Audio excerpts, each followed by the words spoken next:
sa Antipolo. Isa lang ang maingay doon. Pero sa aking distrito, wala akong nanililig. At ito pa, ang anak, sa anak, sila na lahat.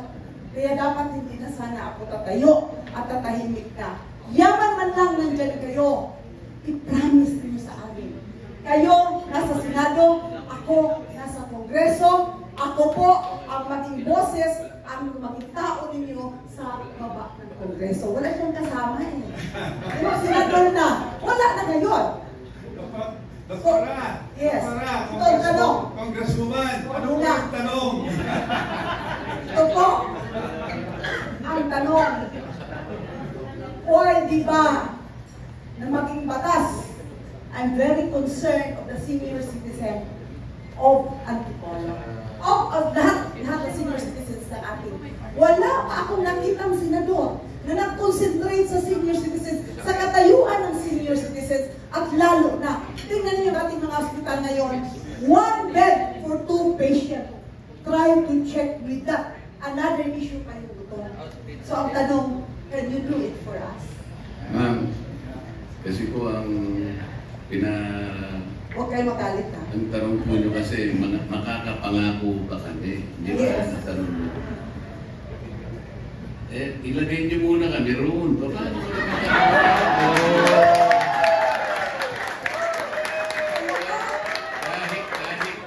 1,000,000 beses kaming manangako ngayon, kung hindi naman kami nakakarating doon, wala rin mangyayari.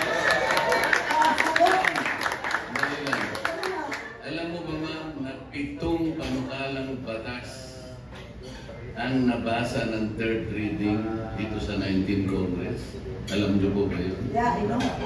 Mga 7 panukalang batas na pabor sa senior citizens. Ang isa po, sasabihin ko lang, may panukalang batas na sana po yung mga senior citizens 1 week before the actual election mauna na sila. Kasi po, talaga namang hindi na sila pwedeng makipagsiksikan. At saka huwag po silang ilalagay sa 2nd floor o 3rd floor, lalo na po wala namang elevator. Ganun po yung forma nung ginawa na, 7 po yun. O, sino pong senador ang nakupo ngayon? Tinulugan po nila. Na-transmit na po yung 7 na yun. Wala na po kaming gagawin sa panig namin. Ang problema po, usigin po ninyo yung kung sino man yung, halimbawa po, sino ba yung senador na siya yung chairman dun sa local, dun sa inyong sa panukalang batas. Di ko na po sasabihin, kilala nyo siguro. Tinulugan po nila. Ngayon, huwag na natin sila, ganito na lang. Makakapangako lamang kami kapag nandun na po. Kaya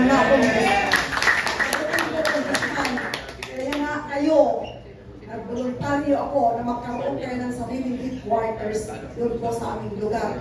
Ako po ay dating konsyal ng ating bayan. Ako ay new student din ngayon, kaya dapat din na sana ang buto ko at ang buto ninyo ay isa lang. Yun po ang aking pakiusap sa inyo. Maraming po salamat.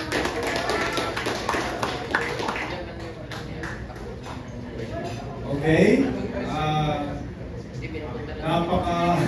Napaka-eksaktamente ng komentaryo ni Senador Marcoleta. Kailangan iboto muna natin sila, ilagay muna natin sila. Lahat ng ating mga panuhuhing senatorial belts ngayon. At ano lang ho, konting advertisement. Sabi dito, attorney, pag-invite ang lahat to follow us on Facebook page, Partido Federal ng Maharlika. Salamat po. Okay. Any other question? Ayun po, sa likod. Oh, General! General.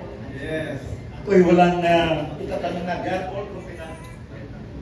They are all competent. Yes! Sila ang ating senador. Alright! Ako po ang regional chairman ng MRLD sa Region 12. Oh. Ako rin po ang regional chairman ng Partido Federal ng Arica sa Region 12. At dahil sa gusto kong maservisyohan ang taong bayan sa region, in-organize ko lahat ng mga retiradong general at kami, ako rin ng regional chairman ng Team Puyok sa Region 12. Walang pamumulitika doon. Si Atty. Labino ay narinig ko ang pangalan niya. Sa ngayon kasi ako ang dean ng College of Criminology sa General Santos City. At si Senador Marcolita ay dinadala ko na. Yes! Mula nung siya ay at sigurado ko mananalo siya. Magna-number 1 si Sir. Malaking bisita kasi Sir, congratulations. Si Atty. Labino ay makakaasa ka rin dahil yung mga abogado, ako rin po ay Isama niyo na kaming lahat. Yung mga abogado ay sinasabing ikaw daw pinakamagaling na abogado na dapat dumipinsa kaysa Duterte. Ngayon, narinig ko po, busis ko lang narinig ko, karapat dapat ka talaga maging senador. Ako man na mabalang yung paliti o guro kasi manualan ni si Atty. Hendo. Sabi ko, Tagalog ko eh. Yung punday yung mga galit. Pareho talaga, pareho manitikalo, nanawagin ko. Kasi wala nang problema kay Bato eh. Kasi kasama ko si Bato. You just tell your brother, nandyan si Musang, kamo. Kasi galing ako ng army. Scout Ranger po ako. So, yun na, makakaasa po kayo. At kung sinabi ni Doktora na libre yung kanyang bahay, mayroon din 4-5 talampagan na bahay ko. Libre para sa inyo. Maraming salamat po. General. Maraming salamat po. Sino po ba? Sino pa? Next. Dito po. Emily? The gentleman sa Himway. Yes. Magandang hapon po sa inyo. Lalo na sa aking idol. Commander Dante Marcoleta.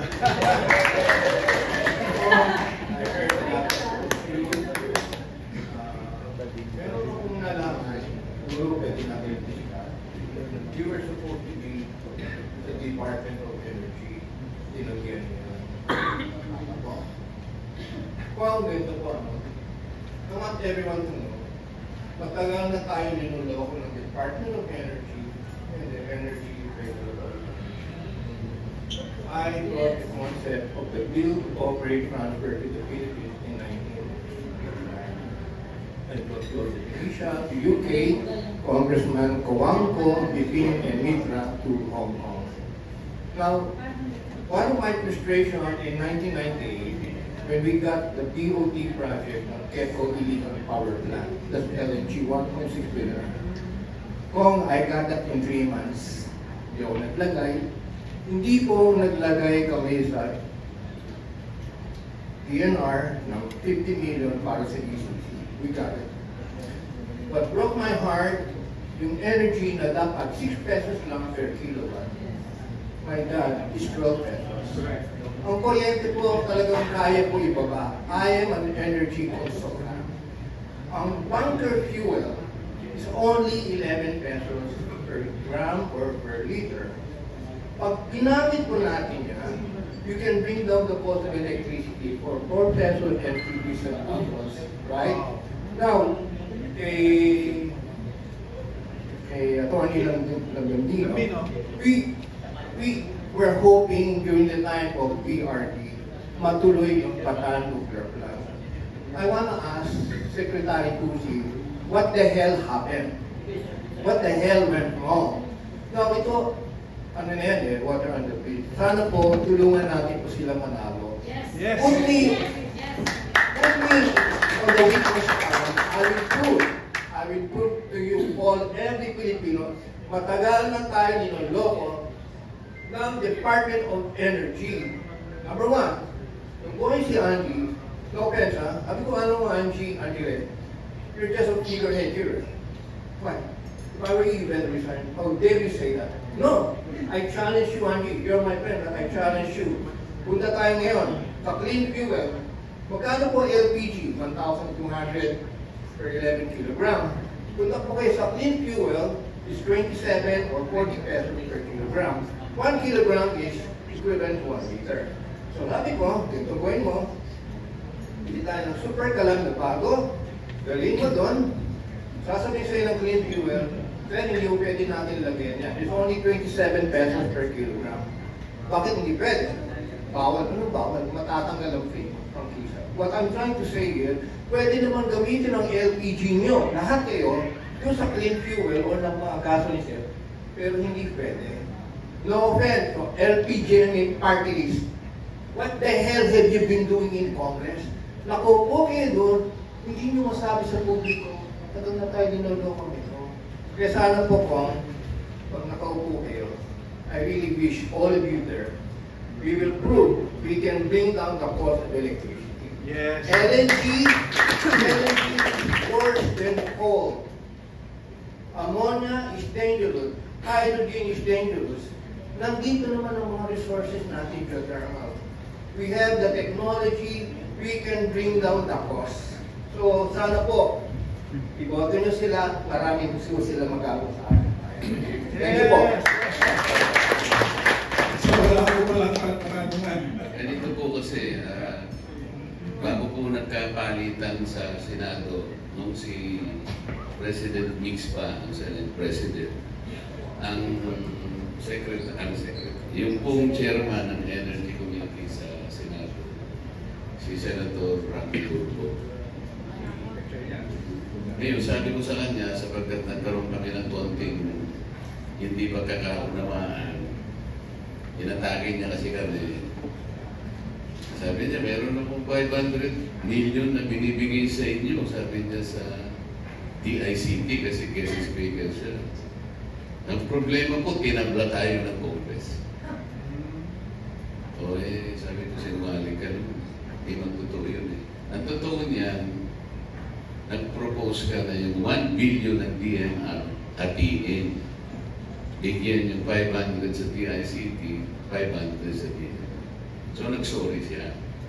Sabi na sa akin, boss, pag-tandem na lang tayo. O total, ikaw naman ang lumapit sa akin, nag-sorry ka naman. Wala na.